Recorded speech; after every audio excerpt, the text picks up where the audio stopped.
विष्णु भगवान की जय।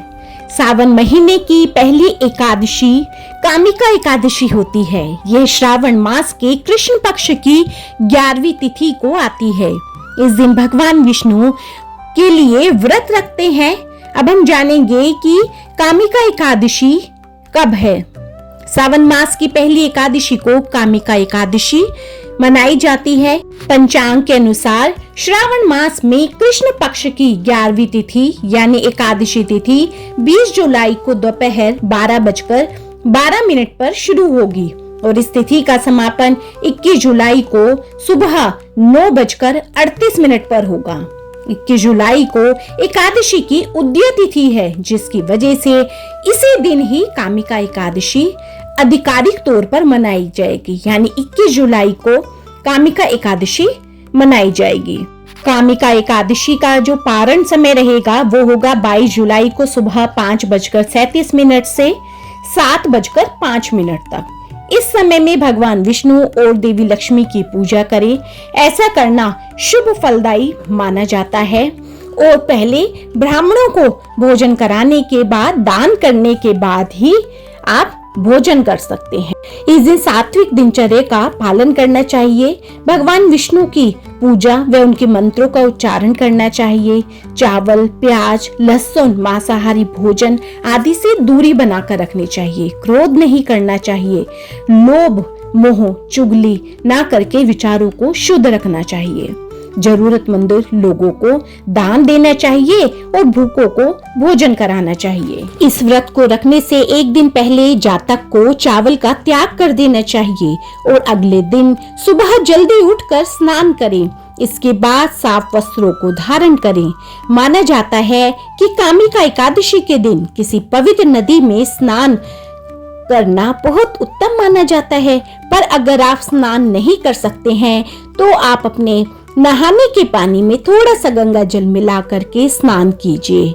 इसके बाद पूजा घर में पीले रंग का आसन बिछाएं। उस पर भगवान विष्णु की तस्वीर व मूर्ति स्थापित करें।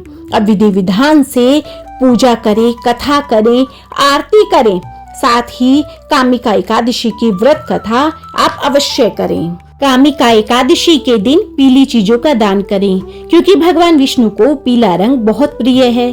कहा जाता है कि इस पावन तिथि पर पीले वस्त्रों का दान करने से श्री हरि की कृपा, विष्णु भगवान की कृपा मिलती है। इसके साथ ही घर में सुख शांति बनी रहती है। इस दिन आप मौसमी फल और पीली मिठाई का दान कर सकते हैं। यह दान दरिद्रता को दूर करता है और घर में अन्न धन की वृद्धि करता है। अनाज का दान महादान माना जाता है। कामिका एकादशी पर दाल, गेहूं या अन्य अनाजों का दान करने से घर में कभी अन्न की कमी नहीं होती और भगवान विष्णु की कृपा बनी रहती है। खासकर इस दिन चावल का दान बहुत शुभ माना जाता है, क्योंकि इसे अक्षय फलदायी माना जाता है। तिल का दान पितरों की शांति के लिए बहुत खास माना जाता है।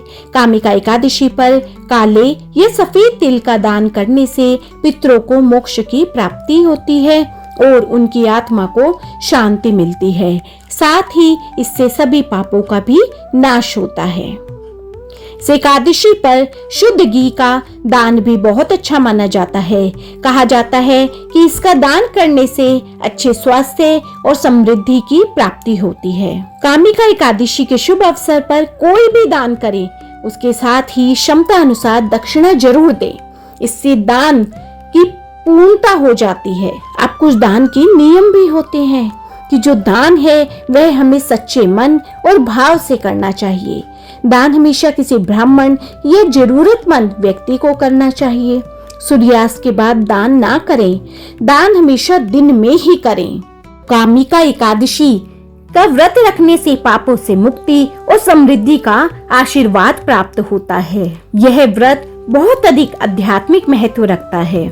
ऐसा माना जाता है कि कामिका एकादशी का व्रत करने से पवित्र तीर्थों के दर्शन का फल मिलता है। अब हम करेंगे कामिका एकादशी व्रत कथा। बोलो विष्णु भगवान की जय, माँ लक्ष्मी की जय। एक बार युधिष्ठिर ने भगवान श्री कृष्ण से कहा कि आपने जिस तरह अन्य एकादशी व्रत के बारे में बताया है, उसी तरह से आप श्रावण मास के कृष्ण पक्ष की एकादशी के बारे में बताई।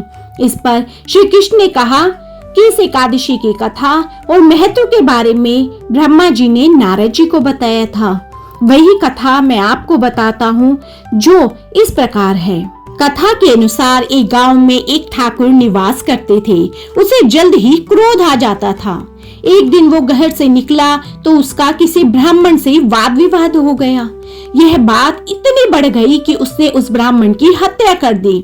बाद में उसने पाप और अपराध से मुक्ति के लिए उस ब्राह्मण का अंतिम संस्कार कराना चाहा, लेकिन वहां के ब्राह्मणों ने उसे अनुमति नहीं दी। उस ठाकुर पर ब्रह्म हत्या का दोष लग गया। उस हत्या की वजह से उसे आत्मग्लानि होने लगी। एक दिन वह एक मुनि से मिला। उसने पूरी घटना बताई और ब्रह्म हत्या से मुक्ति का उपाय पूछा। इस पर उस मुनि ने कहा कि तुमको सावन कृष्ण एकादशी को कामिका एकादशी का व्रत विधि विधान से करना होगा।